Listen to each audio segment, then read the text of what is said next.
Hey there, today I'm going to show you how I built this butcher block waterfall island. But let me tell you, it was not easy. That's not square. You gotta be kidding me. Now let's start back at the beginning where the butcher block was first delivered.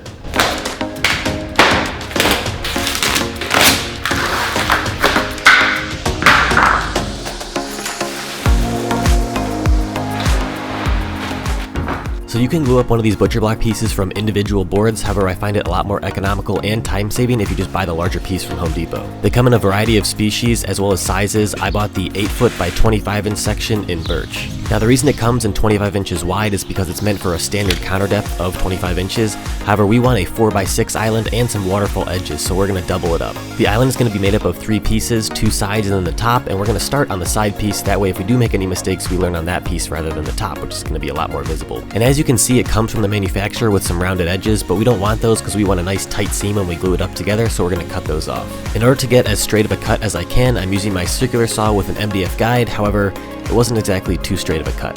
Alright, so unfortunately that sled with the circular saw just isn't working. As you can tell by the joint, even if I take multiple passes, it just doesn't cut a straight line no matter what I do. It's pretty frustrating because I know there's equipment out there like the Festool track saw that can make this very easy work, but I don't have the funds or the budget right now to invest in that or the time. So I'm going to try using the electric planer and see what I can do if I can clean up that joint a little bit more. Let's get to it. I thought that the electric planer might help to even out that edge and make it nice and square to the top. However, luck just wasn't on my side today. Just having a great day. So as you may imagine, my spirits were quite low at this point and I was quite disappointed. However, I was surprisingly able to get a relatively tight joint, and the piece that I chipped off was actually going to be an offcut as I left the piece long, so all was okay and I kept moving forward. And now I'm putting in some biscuits into each of these pieces. They don't add much structural rigidity to the piece, however they do help with alignment during the glue up.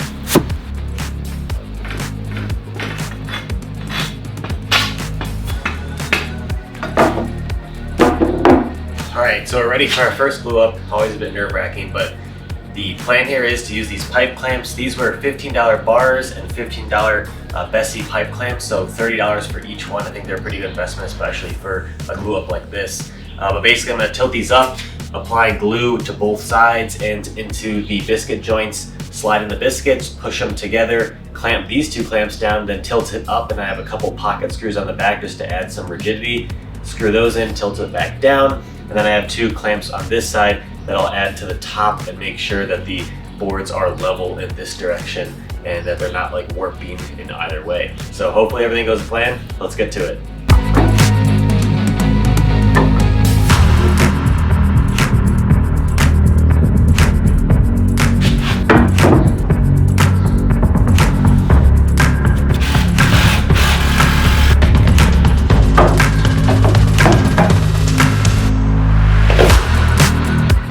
Alright, so this is now dried overnight. I think that's plenty of time. The glue technically says 30 minutes or longer, but overnight's probably a lot better. So we're now going to unclamp this and see if it holds up.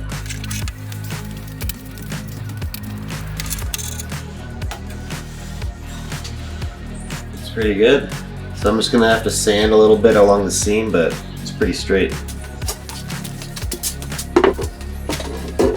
Now that the first side of the island is all glued up, it's time to move on to the second side. We're going to be using the second of our 4 pieces of butcher block to create that by first cutting it in half as you see here, and then we're going to take those 2 pieces and glue them up side by side to create a wide enough board. Here you can see that the circular saw method is kind of working, but it's still not the straightest cut, and here I'm cutting off that rounded corner again using multiple passes thinking that might help, but it still wasn't that straight of a cut, so I had to go back to the electric planer to straighten it out. And I used a square to make sure I was getting it nice and straight. Here you can see it's still a little bit off, so I had to take a few more passes, and then I did the glue up similar to the first side. And if you are going to tackle a project like this, I highly recommend investing in these clamps. Like I said, they're pretty low cost, but they helped out so much. I'll make sure to link them down in the description. And it was at this point that I had my first major breakthrough in the project. Instead of using the circular saw or the electric planer, I actually started using my router of all things. I knew that my MDF sled was perfectly straight, so I used that as a guide with a flush trim bit in my router to create a perfectly straight edge on the butcher block. I then flipped the piece over and used a second flush trim bit, but this time with the bearing on the bottom rather than the top to finish off the edge. Alright, so what I just cut was the bottom of the side piece, and I left it long because I want to bring it inside to make the final measurement. But before we do that, I want to install these feet. I bought some threaded inserts as well as some leveling feet, and so I'm going to inset those into the bottom of this side, and then I'll bring it inside and make the final measurement for the top and then cut it to size.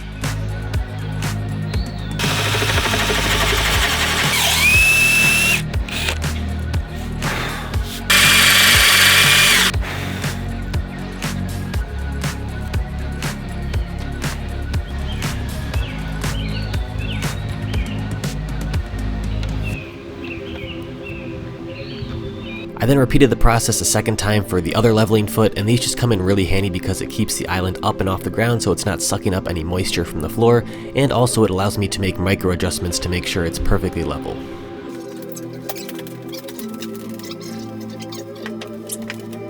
Alright, so now I marked out with a pencil line the exact height that I need to cut this down to, so now I'll bring it back outside and do that. Let's get to it. I used my same routering process as I did before with my 2 flush trim bits to get a nice clean straight edge, and even if you have a nice vacuum, you're probably going to want to do this outside because it creates quite a mess. But once that was complete, I gave it a quick sanding to make sure it was nice and smooth, and by that time the second side had dried, so I could then install the leveling feet on the other side of the island. And these feet only stick out about a 1/16 of an inch beyond the underside of the island, so you're not meant to see them, but it's just meant to barely keep it off the ground. And then off camera, similar to the other side, we marked it to make sure it was perfectly flush with the top of the cabinets, and then I cut it to size. Now it's finally time to get working on the top.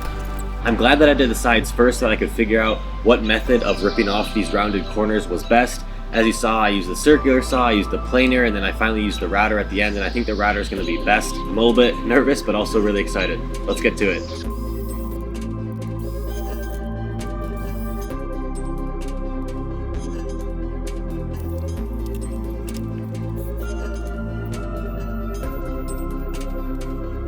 Alright, now comes the moment of truth. We're going to push these boards together. I routed this side on this board and this side on this board, so I'm going to flip it over and push them together, and hopefully you don't see a seam. Let's do it.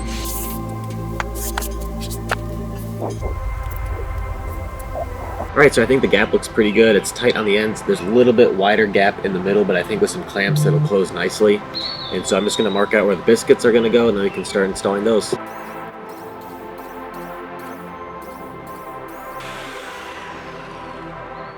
Alright, now that you have the biscuits in, the next step is some pocket holes. This just helps to suck the pieces together and also add some structural rigidity. So I have my jig here and my drill here. I'm just going to drill them, and I'm just going to alternate in between each of the biscuits.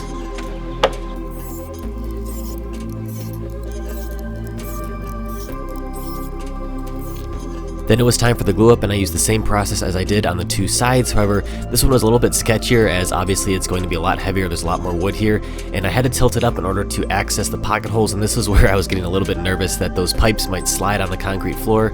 Luckily I was able to get it up, but then I couldn't reach my drill, so then I had to kind of use my foot to shimmy it along across the glue, not making sure not to get it in there, and then finally I got a hold of it and could screw down all the pocket holes. Then I could lower it back down and let it dry. The next day, it was time to clean up the glue.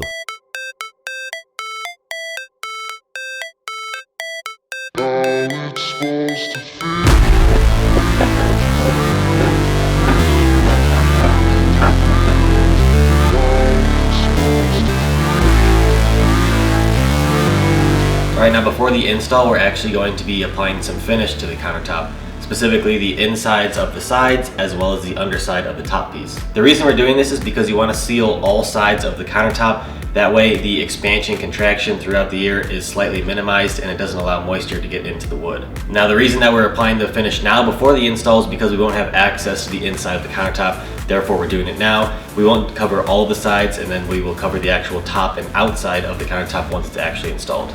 Let's get to it.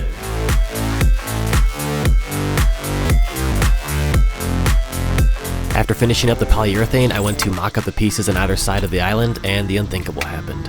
Alright, so that was pretty unfortunate. I let the piece go for just a split second and it fell, and just the way that it happened to fall, it split right down the middle. Actually, technically not right down the middle. The glue joint that I did actually was perfectly fine. It's about 3 or 4 inches to the left of that. But luckily, it was a pretty clean break on the outside. The inside's a little bit messed up, but you won't ever see that, so I'm not too concerned. But I just taped off the edges to prevent glue from going everywhere, but I'm just going to fill the joint with glue and then re-clamp it back together, and I don't think it'll be too noticeable. Luckily, it's just a bit of a setback in terms of time, but at least we don't have to go and buy a whole new board.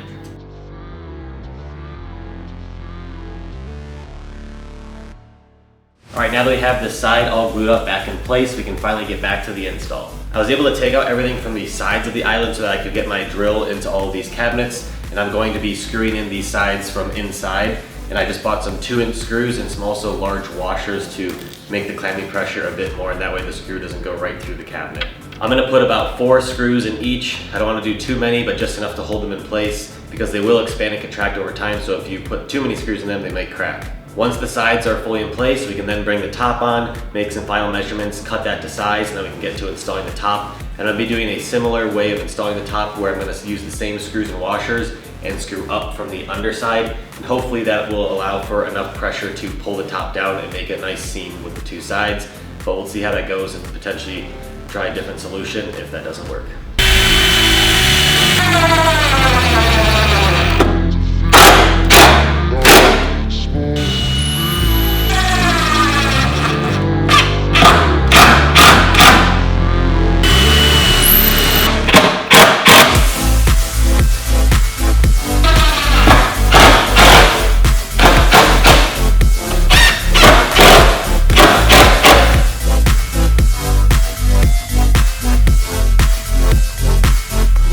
Alright, so we just dry fit the top of the counter in place. I have 2 of the sides already routed straight, so I put the straight edge on this side and the other straight edge on the front. So I lined those 2 up, and then I marked the back with my pencil of how much I need to cut off, which is basically nothing on this side at least. And then on this side, I left it long about 5 inches, so I have plenty to work with. And I just took my pencil and just penciled a line on the underside so I know exactly where I need to cut it. And I'm probably gonna leave it a 1/16 inch long.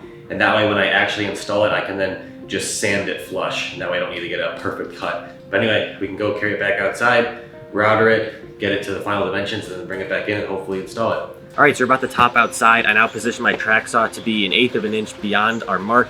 That way it still leaves a little bit of material, and I'll come back and clean it up flush with the router, but we'll take off the big chunk of material with the circular saw first.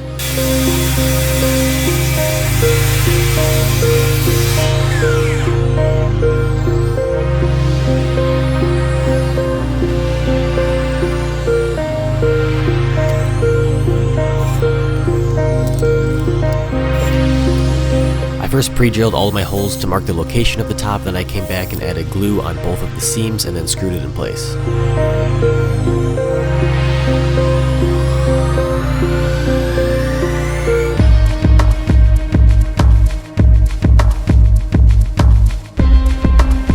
Just gonna make sure none of these weights fall because they're a bit precarious, but that's just adding some additional clamping pressure, especially on the end that's going beyond the cabinet since I couldn't get any screws in that location. So I made sure to put some 40 pounds right on the edge here and also over here. We're gonna let the glue sit up for a little bit, and then I can get to sanding and then finishing. As I mentioned before, I left the top long on both sides, about a 1/16 of an inch, that way I could sand it flush with both of the sides for a seamless transition. This method worked really well, and I was able to get a really tight joint pretty much across the entire seam on both sides. However, obviously there's going to be a few voids here and there just due to imperfections in the wood. These 2 here were probably the worst, but I was able to use some of the sawdust from the actual cuts that I made mixed with some wood glue to fill those gaps. Once that was complete, I taped off both sides and got ready for polyurethane. I researched a variety of finishes for this project. I considered butcher block oil and having it just become one large butcher block. However, we decided that we wanted it to be a nice finished surface and we would just use cutting boards on top of it, so we nixed that idea. I also considered an oil-based polyurethane. However, in that case it might yellow over time as this is in a lot of direct sunlight, so that's why I opted for the water-based polyurethane, and it's held up really well so far. Alright, so we just finished applying the first coat of polyurethane, and it's looking really nice. However, usually when you apply your first coat of finish, it's gonna pop the grain, and even if you sand it really smooth, it's not gonna feel as smooth after that first coat. So it's usually best to sand it down lightly before applying your second coat, and you can use a high grit sandpaper, but I've actually never tried this, but I found that you can actually use a sheet of paper to sand the surface, and it just basically is a very fine sandpaper and doesn't create too much dust. So I'm gonna go ahead and try that first, and then we'll apply our second coat.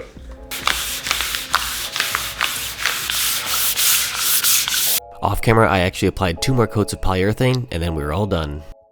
The island has now been installed for about 2 months, and I was a little bit worried about that water-based polyurethane. However, it's held up really well. If you have any questions about the build, please leave them down in the comments below, and I'd be happy to answer them. And you'll be happy to hear that I just purchased a new Festool track saw for an upcoming build. I wish I had it for this one, but now we have it for the future builds. And I just really like the way that the project turned out. I really like how the wood tones offset the black kitchen behind me. As you walk into the room, the island just kind of pops because of that. Also, I think it complements the hickory on the stairs really nicely as well. And if you enjoyed the video, please smash that like button as it really helps out the channel. And if you haven't already, please subscribe as we post a new DIY video every single Saturday. This is just one of many. We have a whole catalog of DIY projects as well as many more in the future, so get subscribed and stay tuned. And as always, thanks for watching and happy building. See you next week.